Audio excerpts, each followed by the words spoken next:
Okay, so let's do number 1. We're tasked to find a piecewise smooth parameterization of path C. Now, yung tinatawag natin na closed curve or yung path C is ito yon. So you can see closed siya kasi nagkaroon tayo ng area with, inside and then bumalik tayo dun sa ating origin.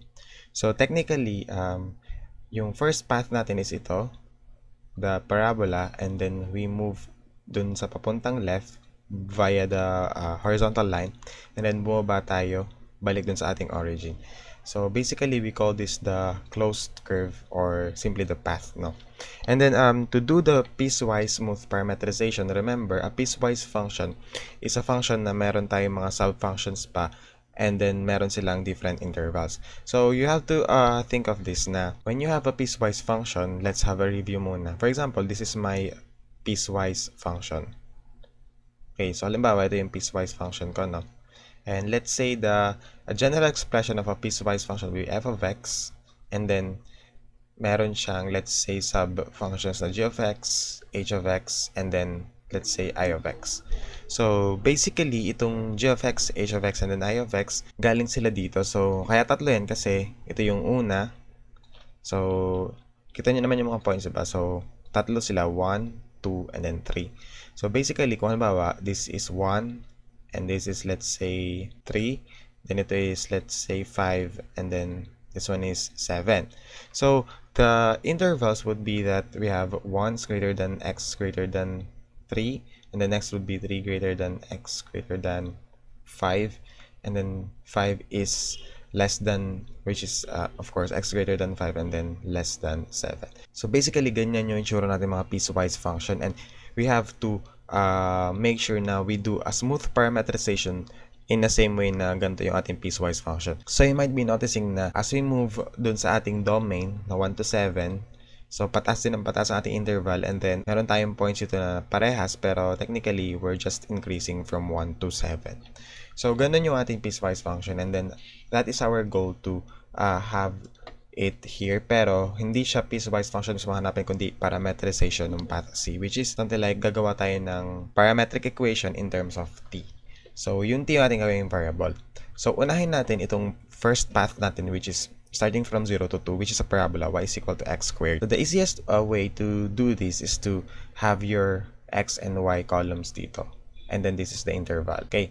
And then, of course, ito yung iyong C1. That means yun yung iyong curve 1. This is the closed curve C, so C1 yung mauna natin. And then, ano ba yung values ng X and then Y? So, you can just set yung ating X and Y na starting sa T and then T. And then, you just have the values of the interval from 0 to 2. This is yung X natin. Kasi in this case, kasi sineset natin na independent variable yung x kasi y is equal to x squared yung ating function, which is a lot easier kung isaset natin na yung ating independent would be x. So from this case, that is from 0 and then t and then less than 2. Basically, yung ating interval is expected na you start with 0 sa interval kahit pa nasan yan. Kaya there will be adjustments in parameterization, and I have to emphasize na in parameterization, there are a lot of answers.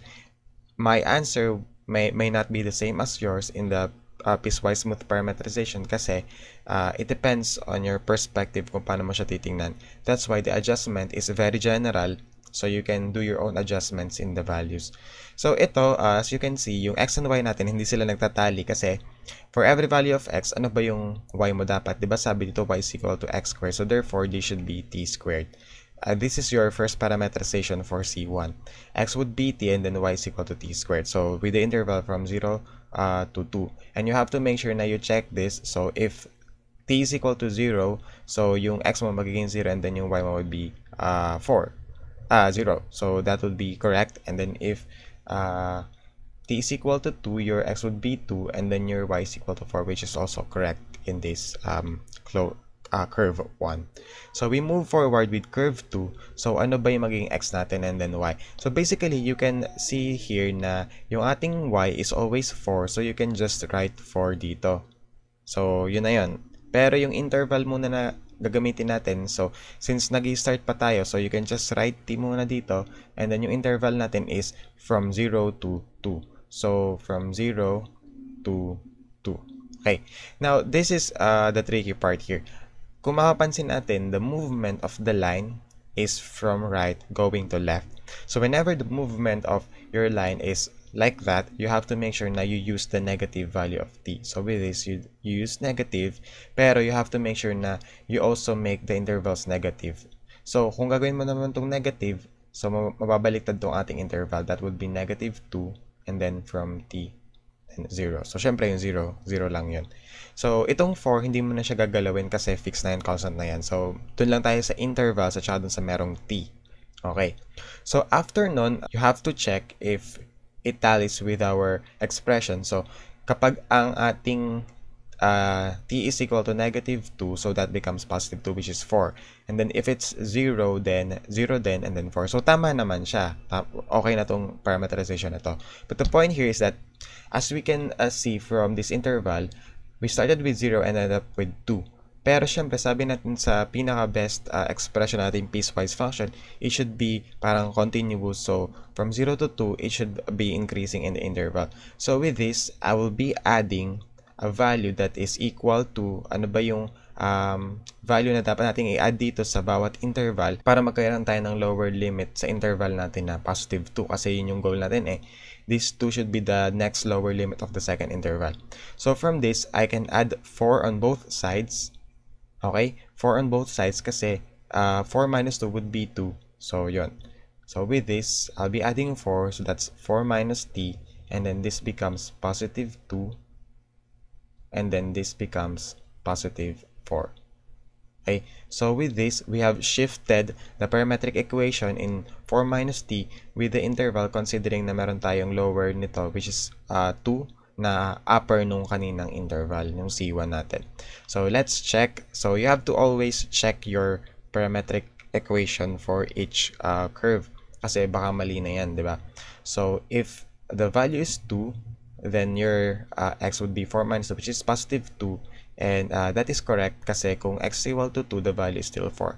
And then as we move to 4, so kung 4 to, magzi-0 na ating t. So, our movement is from this point going to that point. So, nasunod natin yung correct path ng ating curve.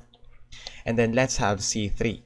So, yung C3 naman is yung next curve natin. So, start ulit tayo sa T kasi that's always what we do. And then, remember, this is the interval na ginagamit natin usually sa X, diba? Pero in this case, since wala naman tong value ng X, so you can just use the Y value. So, the intervals would be from 0 to 4. So, that is 0 to 4. And then, syempre, hindi pa ito yung sagot natin. It's just the initial. So, we do the adjustments. Again, the movement is from 4 to 0. So, pababa tayo. Technically, it's the opposite direction. So, we have to make sure na it's negative. Negative. And then, we make this also negative. So, that becomes negative 4. And then, t. And then, 0. And then, sabi natin dito again sa ating graph. Or we can see it from the graph na this is actually the y-axis. So, therefore, our our x would be equal to 0 kasi this is the y-axis. So therefore, you can have it as 0 and then you'll be left out with minus t in this y. So what's next? Alam naman natin na since 4 tayo nag-end dito, we have to make sure na 4 din yung ating lower limit dito. And to do that, we add 8 on both sides. So from this, I'll be adding 8. So I'll have 8 here.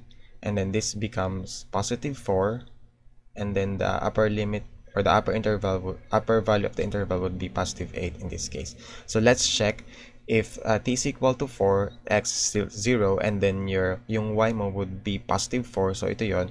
And then as I move the value upwards, or as we move through the intervals from 4 to 8, the values of this or the curve is actually decreasing. So, or going downwards. So basically, this is the set of the parang mga parametric equation natin. And then, how do we write this smooth parameterization of path C? So, we could just write, ano ba yung designation natin dito? F or R. Okay, so with this, we use R of T. So, this is the general expression of the parameterization. So, you can have this as IJK. Pwede nating isulat in terms of that.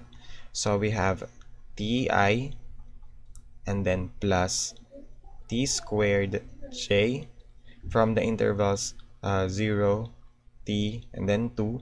And then we have the next one, 4 minus t, and then I, and then 4j Actually, pwedeng hindi nyo na ito lagyan ng symbol eh. Kasi ano lang naman to, matrix kasi yan eh. So, technically, pwedeng hindi nyo na siya lagyan.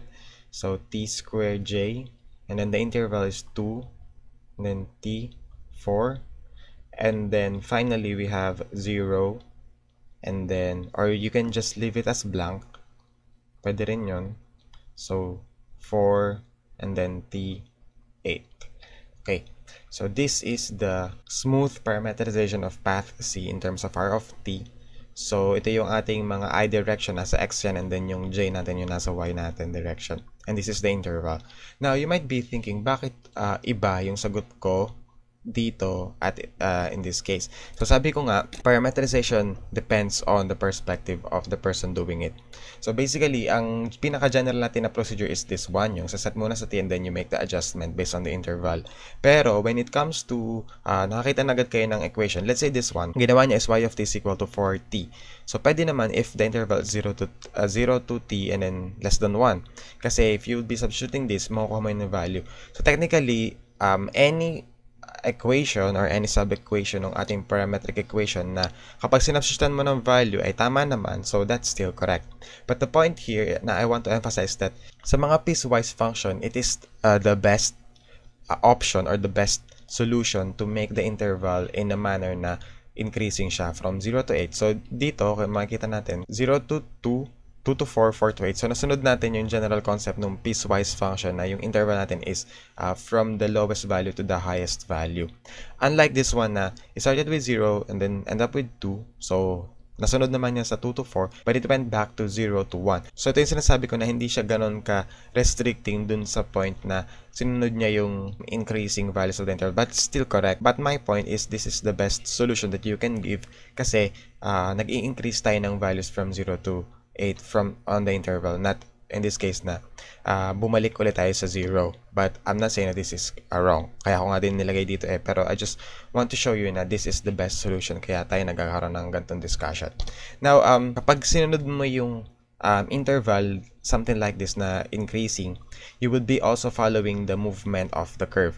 Kasi dito, mapansin nyo sa C2 and then sa C3, ang movement ng curve niya is from this point going to the right and then opposite to from 0 to 4, which is actually opposite of that movement of the curve. But wala man tayong concern doon. Actually, that's still correct, even if the direction is actually incorrect. Pero sabi ko nga, when we do piecewise smooth parameterization, it is best that you also follow the curve. So it's like you follow the curve with the intervals increasing. So yun yung ating pipiliin laging sagot. But of course, I'm not saying that this is incorrect, and you also have you can also think of another solution in this case. Meron pa dyang other solutions based on how you view the equations. Okay, so hopefully na-guess yung parameterization, and then we move forward naman sa next number, which is number 2.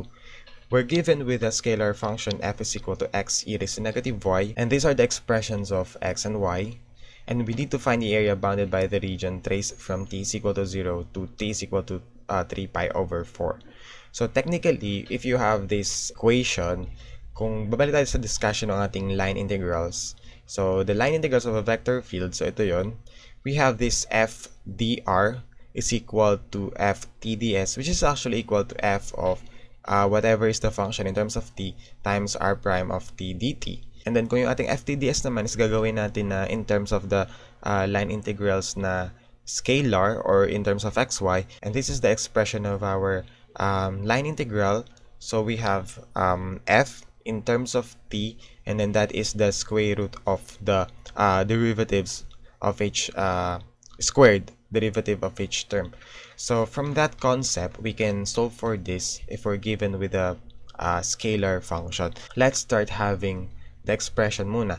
F of xy dy or f xy ds is actually equal to, since ang binigay sa atin is yung ating mga x and y values, so the easiest solution that we can give, or the easiest formula that we can use here is that we have f of x of t and then yung ating y of t, okay, and then we multiply this by the ds, which is actually x prime of t squared plus y prime of t squared. And then this is dt, and then we evaluate this from 0 to t. So this is the easiest formula that we can use. Now, from this, ano ba yung ating f of x of t, y of t? So, you just have to rewrite this f in terms of t. So, that is f is equal to, ano ba yung x natin? Sabi dito, x is equal to cosine of t. So, that is cosine of t.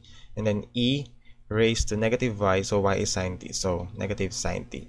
Therefore, this is my expression in terms of t na. And this is just the same as this first expression. Ginawa natin siyang t. Okay. And then, sabi dito, you have to multiply it by the square root of the sum of the squares of each derivative. So, if we take the derivative of x, that is dx over dt, so this is equal to negative sine t, okay?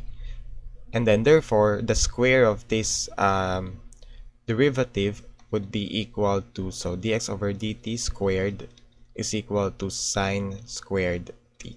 Okay, and then for this dy over dt, we take the derivative of sine t, so that's cosine of t.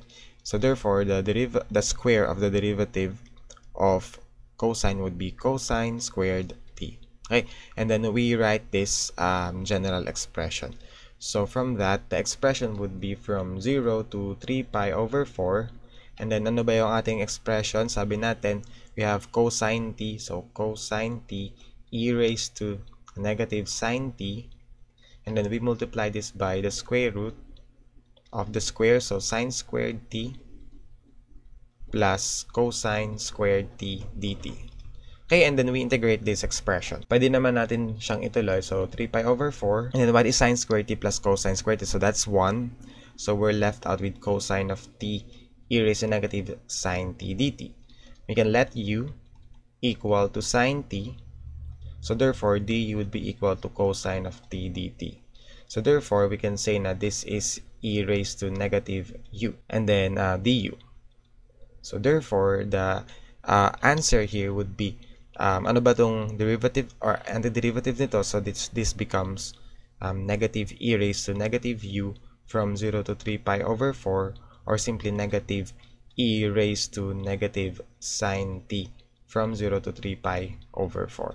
Okay, and you can just substitute the values. So upon substitution of the values, you will be getting an answer that is equal to this one, negative 1 over e raised to square root of 2 over 2 plus 1. So this is your final answer upon evaluation.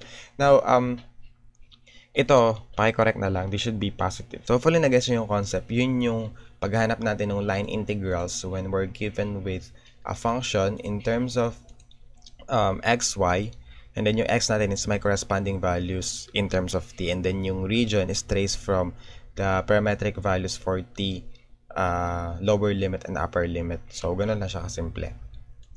But what about if we're given with a function that's not a scalar function but a vector function?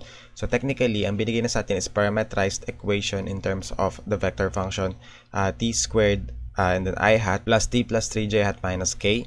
And we need to find the space region of x plus y squared minus z square root of x from t is equal to negative 2 to t is equal to 7. So, remember, kapag binigay na sa atin is this kind of equation in terms of vector function, we can look back here. So, we can use this one kasi nasa vector fields tayo. So, ito yon. Meron tayong f, x of t, y of t, z of t, and then r prime of t. So, let's go back to this expression, and then it says here na ang ating r of t is this one. Sabi doon, you can express this whole expression in terms of t and then have the derivative. So, ano ba yung ating magiging expression? This is our region, that is the scalar function. So, usually yung scalar ganito yung ating pag-express. That is in terms of z. So, we have to determine yung ating function in terms of t. Yun muna gagawin natin. So, therefore, our function in terms of t would be equal to, ano ba yung x natin? So, yung x natin will be coming from the value of, our, or the coefficient of our I hat. So, kung ano ba yung coefficient ng I hat dito, yun lang yung ating x. So, therefore, that's t squared. And then sabi dito, we add yung y squared. So, ano ba yung y? So, ito, this t squared is our x. So, lagyan natin, x is equal to t squared. And then yung y natin is equal to t plus 3. And hopefully, gets nyo na ang ating z is equal to negative 1. Okay, so from these expressions, we can rewrite this scalar function in terms of t. So we have y squared, t squared plus y squared would be y plus 3. But we have to make sure, y plus 3. T plus 3, sorry. So that is t plus 3 and then we square it and then minus, ano ba yung ating z? So z is equal to 1. So that's positive 1. Okay, so that's positive 1. And then we multiply this by the square root of c, which is actually square root of t squared. Okay, so from this, our f of t is equal to t squared plus t plus 3 squared plus or minus t, or we can just use the positive value. So, ano ba yung nangyari dito? So, ito, mapapansin nyo, kulang to ng squared and then ito, this should be positive. So, yan, kaya you have to watch this video kasi may mga corrections dito na hindi ko na ulit na nalagay before. So, yun. So, therefore, the whole expression becomes the integral from t is equal to negative 2 to 7. And then, ano ba yung f of t mo? So, that's t squared plus t plus 3 squared plus t. And then, you multiply this by the sum of the squares of the derivatives. So, diba this dx over dt is 2t. So, you square that. So, that's 2t squared. And then, yung dy over dt, that's positive 1. And then, you square that. And then, dz over dt would be 0 kasi positive, negative 1 to constant. So, 0. And then, you add dt. Okay? And this is the general expression. Then, we can simplify this. So, we have t squared plus 6t plus 9. And then, plus t.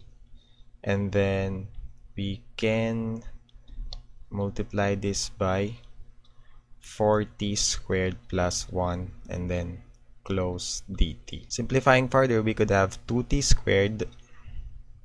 So we can get 2t squared plus 7t plus 9 plus 7t plus 9. So from this, as you can see, iba yung ating expression from the handout kasi hindi ito dapat yung sagot. That should be 2t squared, ito na yan, plus 7t plus 9. So, paki-correct nun, and then hindi rin ito yung antiderivative natin. And of course, di rin ito yung sagot. Ito, pag dinistribute natin ito, you can just do the U substitution. For this one naman, you can perform yung ating trigonometric substitution, and then for this one, pwede rin siyang trigonometric substitution. So, upon doing that, and then evaluation, allowed naman kayo actually gumamit ito ng calculator. So, from that, the value is equal to 4,505.1012. That is square units per unit time. So, ganito yung unit niyan kasi we have a vector function in the space region. So, you have to expect na it is moving with respect to time. Kaya nga siya naging vector eh. So, ayun. Para siyang speed, ganun. Kaya ganun yung unit niya, square units per unit time. So, you have to expect na when you have a vector function and then you want to determine the space region, so the unit would be with respect to time. Okay, so that's it for number 3. And let's have, let's determine the work for number 4 in this case. If we're given with a vector field F on a particle moving along the path, so the question is the work conservative? And if yes, find the potential function and prove the theorem at page 15. So as you can see, ganito yung gagamitin natin na equation dito. Meron kasi tayong vector function. Na pwede rin applyan yung itong equation na to sa number 4 nitong solution na to. But then again, we have to make sure na yung ating, diba this one is the scalar function. That means wala tayong ijk. You have to convert this in terms of f, fxy. So this is something like converting this to the vector function xy. So you have to make sure na we incorporate, let's say, yung ating mga vector calculus, let's say divergence, gradient, or curl, or depende kung ano yung applicable. So usually naman, gradient yung ginagamit natin. You take the gradient of the scalar function para makukuha ka ng vector function. Pero mamaya natin siya ipakita. Let's solve muna tong number 4. So that gets nyo kung ano yung iba't ibang ways ng solution. So, ang dinaanan nating solution for number 3 is yung general line integral in terms of arc length. Ito yon, yung arc length natin, may square ng mga derivatives. And then yung function natin is in terms of t lahat. Now, what we'll be doing for number 4 is that we'll try to use vector functions instead ng mga arc length and this something like scalar functions. So from the equation given, we have a vector function in terms of xy. We have x I hat and then minus square root of y j hat. So yung I hat and then pag I lang, pares lang yun it just means na nasa x and y direction tayo for I and j. And then the curve or the contour is x equal to t and then y is equal to t raised to 3 halves. So pag sinabi natin na direction of the force field, work done in the force field, so we can have the contour as f and then t ds. So pwede yan. And this is also equal to the contour from A to B.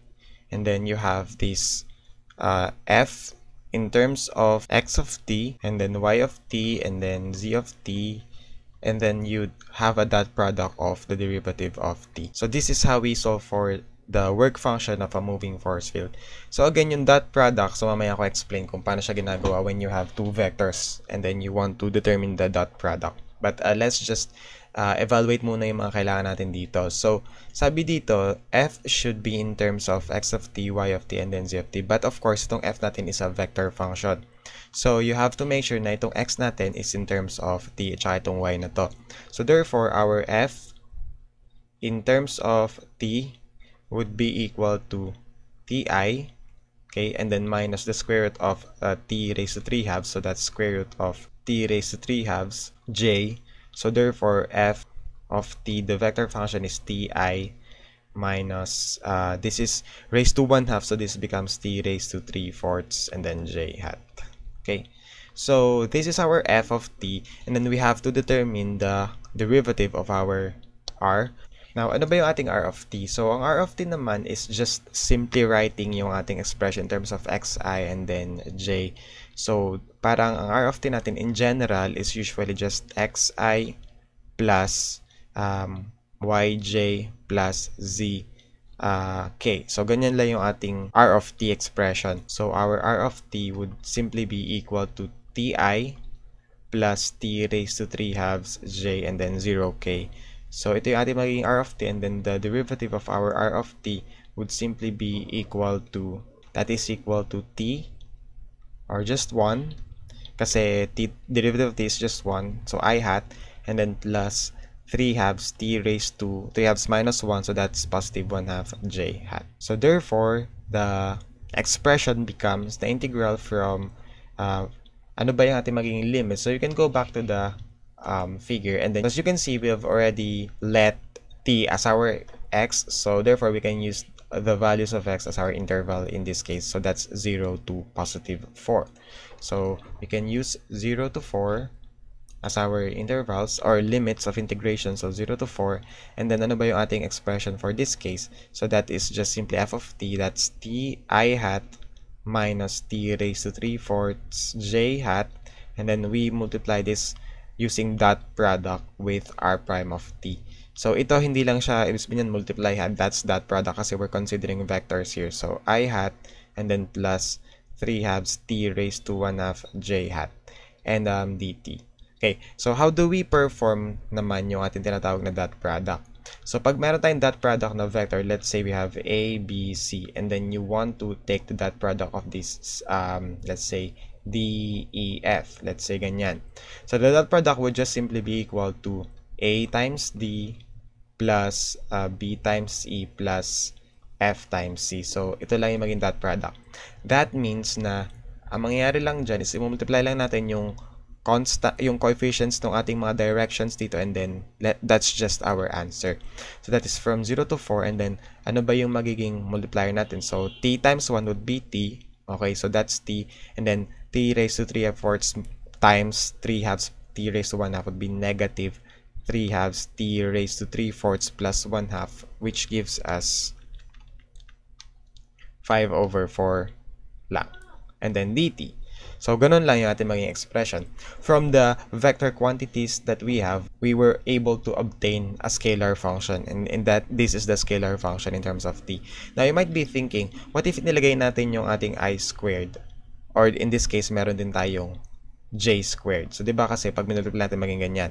This is actually equal to k squared, k hat squared, which is equal to 1. So, ito yung pwede natin maging property para ma-cancel out sila or matanggal nyo na yan.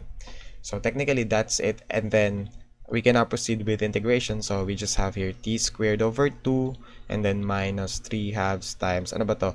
So diba this is 5/4 plus 1, so that becomes 9 over 4, so it's like 4 over 9, and then t raised to 9 over 4, okay?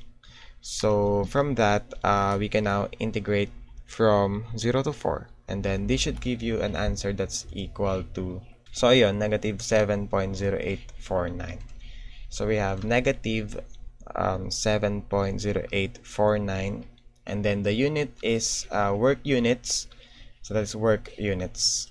Yun lang yan, work units. Yan, para kita nyo ng malino. 7.0849 negative work units. So okay lang yung mag-negative.